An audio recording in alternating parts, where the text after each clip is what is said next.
തങ്കമണി എങ്ങനെയുണ്ട്? തങ്കമണി നല്ല പടം, രണ്ട് കാലഘട്ടം നല്ല രസമായിട്ട് കാണിച്ചിട്ടുണ്ട്. നമ്മ ദിലീപേട്ടൻ സ്ഥിരം പ്രതീക്ഷിക്കുന്ന ഒരു കോമഡി ഒന്നല്ല. ഒരു കുറച്ച് ഏജിനായിട്ടുള്ള കഥാപാത്രം, അതുപോലെ ചെറുപ്പകാലം, രണ്ട് കഥാപാത്രം നല്ല റിയൽ സ്റ്റോറിയാണല്ലോ തങ്കമണി എന്ന് പറയുമ്പോൾ അല്ലേ? അതെ, റിയൽ സ്റ്റോറി എന്ന് പറഞ്ഞത്. അങ്ങനെ കുഴപ്പമില്ല, നല്ല പെർഫോമൻസ്. രാമലീലയ്ക്ക് ശേഷം വലിയൊരു ഹിറ്റിലേക്ക് പോകും.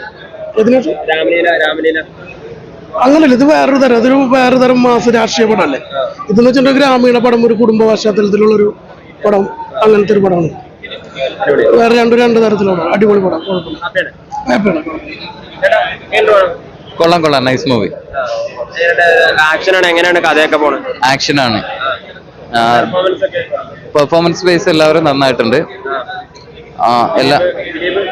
ദിലീപ് ഓക്കെ, മികച്ചതാണ്. പടം അതിഗംഭീരം.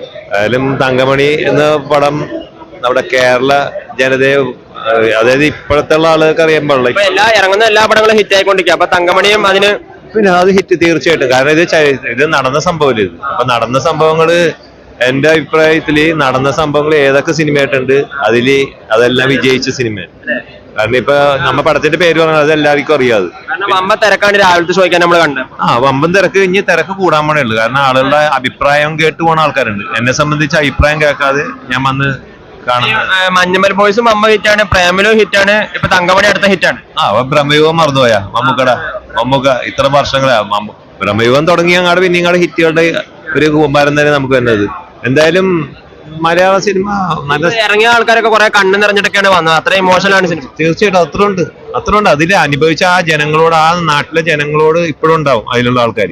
ഒരുപാട് പേരുണ്ടാവില്ല, എല്ലാരും ജീവിച്ചിരിക്കുന്ന ആൾക്കാരുണ്ട് അതിൽ അനുഭവിച്ചവര്. അവരോട് ചോദിച്ചാൽ അറിയാം, അവർ ഇതിനേലും കൂടുതൽ യാതനകള് അനുഭവിച്ചിട്ടുണ്ടെന്ന് എനിക്ക് തോന്നുന്നത്. കാരണം നമ്മ മുമ്പ് പോലീസ് സ്റ്റേഷനിലെ കേസ് അറിയാലോ. ഇപ്പോഴാണ് പോലീസിന്റെ ഒരു നരയാട്ടൊക്കെ കാണാൻ പറ്റി. പിന്നെ അത് എനിക്കൊന്നും ആ സമയത്തുള്ള പത്രത്തിലൊക്കെ മുഴുവനും ഇതുണ്ടായത്. ഇത് കുറച്ച് ഇത് കഴിഞ്ഞിട്ടാണ് ഈ കഥകളൊക്കെ പുറത്തു വന്നത്. എന്തായാലും ഈ ഡയറക്ടർ അതായത് പുള്ളി ഇത് അന്വേഷിച്ച് തന്നെയാണ് ഈ സംഭവം ചെയ്തേക്കണത്. എന്തായാലും കാരണം വെറുതെ അങ്ങനെ ഒരു സിനിമ ആളുകളുടെ മുമ്പിൽ നീട്ടാൻ പറ്റൂലല്ലോ.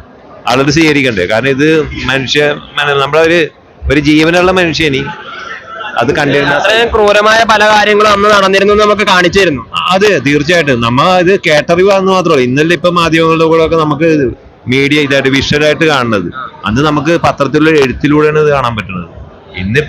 ഇന്നത്തെ കാലത്ത് ഇപ്പൊ വഴിയിലൊരു ആക്സിഡന്റ് നടന്ന, ആ ആക്സിഡന്റ് നടന്നത് എങ്ങനെയാണെന്ന് വരെ നമുക്ക് വിഷ്വൽ കാണാം. പക്ഷെ ഇത് അന്ന് ഒരുപാട് പത്രക്കാർ അറിയാത്തൊരു സംഭവമാണ് ഇത്.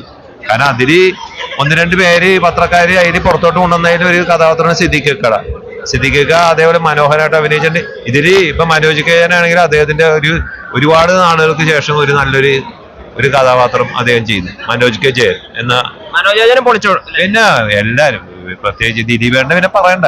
ആക്ഷൻ, അതായത് ഈ പടം ആക്ഷൻ, സെന്റിമെന്റ്സ്, പ്രേമം, അതായത് എല്ലാം കൂടെ ഉൾപ്പെട്ട ഒരു പടമാണ്.